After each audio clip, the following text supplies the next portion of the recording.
ओम शांति। कई बार बहुत सारी आत्माएं 7 डे का कोर्स करती हैं, लेकिन मेडिटेशन जो है उसमें उनको थोड़ी प्रॉब्लम आती है।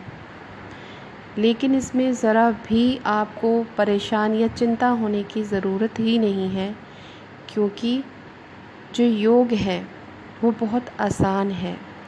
बात ऐसी है कि जब हम, जैसे मैं आपको कहूँ, जो भी ऑडियो सुन रहे हैं, कि आप श्री कृष्ण को याद करें, तो आपको श्री कृष्ण का चेहरा नज़र आएगा, जो आपने कैलेंडर में देखा है, पिक्स में देखा है।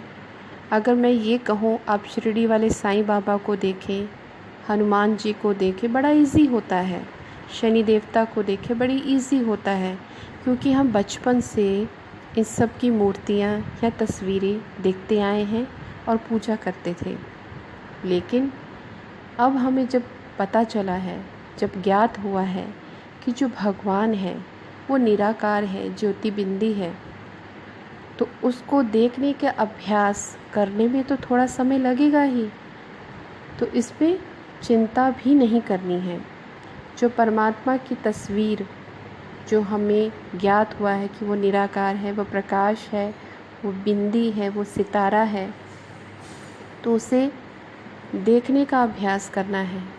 उनकी जो भी कोई तस्वीर है उसे बार बार देखें, उसको कंसंट्रेट करें, तो वो अपने आप आपके सबकॉन्शियस माइंड में छप जाएगा।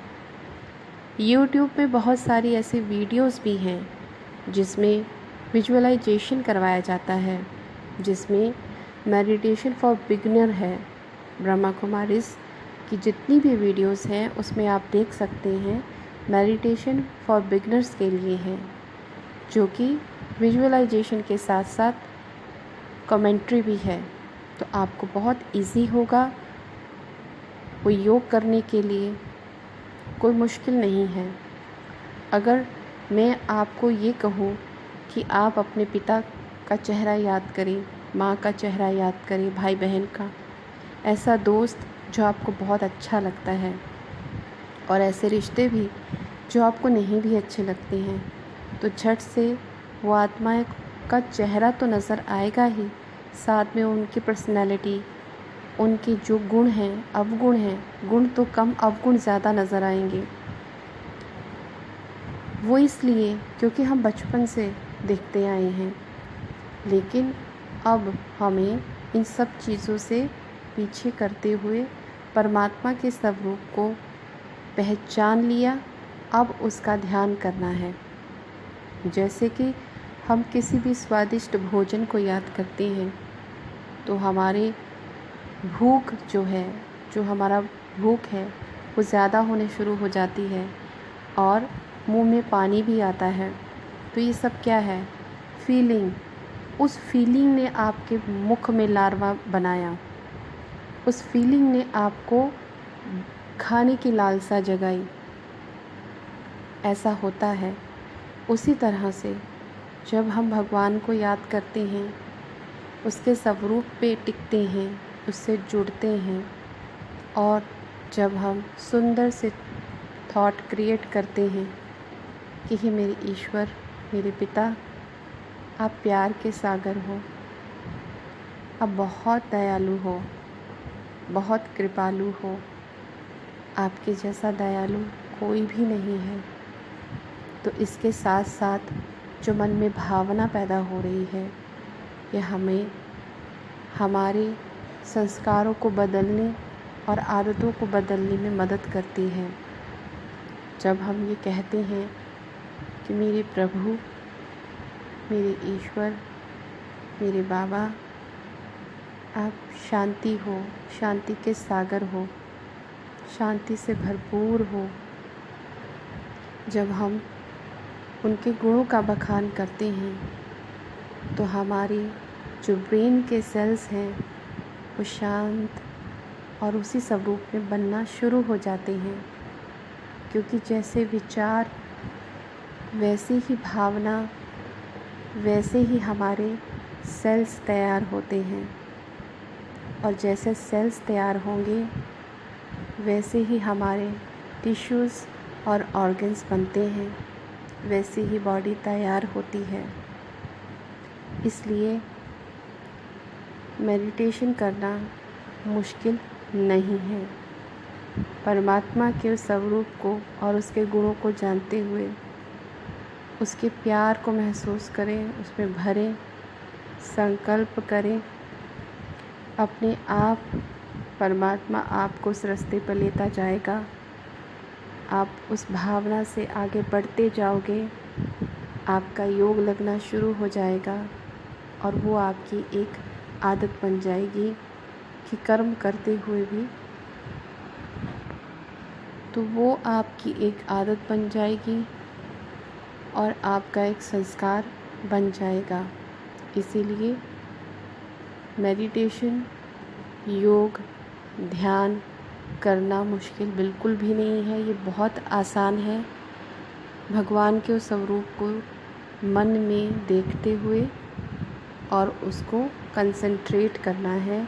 जितनी देर उस शक्तिशाली, दयालु और प्यार और शांति से, पवित्रता और शक्ति से भरी हुई ऊर्जा को जितनी देर आप देखते रहेंगे, उतनी उसकी ऊर्जा आप ग्रहण करते जाएंगे और उतना आप में परिवर्तन आता जाएगा,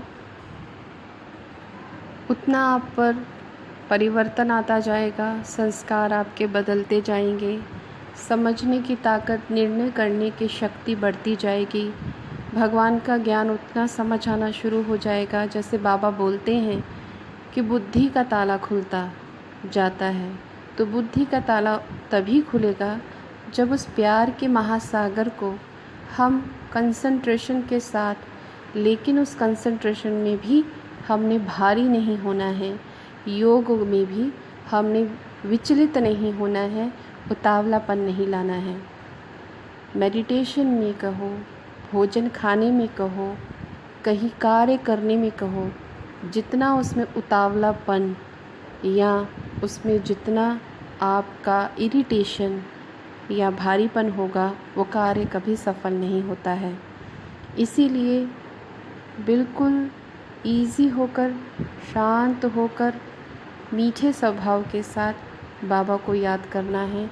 तो जितना उसको मीठा बनकर याद करेंगे, उतने आपके गुण डेवलप होते जाएंगे, परमात्मा जैसे बनते जाएंगे। जो जीवन है आपका प्रेजेंट में, आपकी जॉब है, उसमें आपको बहुत फ़ायदा होगा, इजी रहेंगे और घर में भी आप इजी रहेंगे। हर एक बात को समझने की, सामना करने की और समाने की ताकत आती जाएगी। तो मेडिटेशन करना मुश्किल नहीं है, इसे हम स्वयं से मुश्किल बना देते हैं। इसीलिए भगवान को बड़े प्यार से, उसके स्वरूप को याद करें, उसे देखें और अपने जो शरीर का निर्माण हमने बचपन से लेकर ज्ञान में आने से पहले तक का किया, अब अपने शरीर को भी चेंज करेंगे, उसको भी स्वस्थ करेंगे।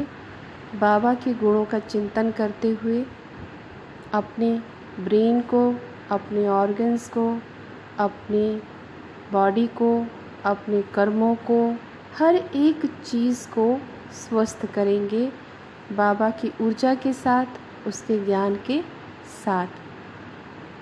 और भी कुछ ऐसी ऑडियोज़ मैं बनाना चाहती हूँ। बाबा का जो मंथन या जो भी है, उसके लिए हम और भी चर्चा करेंगे। अभी बस इतना ही कि बाबा का योग मुश्किल नहीं है, उसके ज्ञान को पढ़ें, योग करें, समझने की ताकत अपने आप बन जाएगी और अपने शरीर को भी सुंदर और स्वस्थ बनाएं, एनर्जेटिक बनाएं, बाबा के गुणों का चिंतन करते हुए। ओम शांति।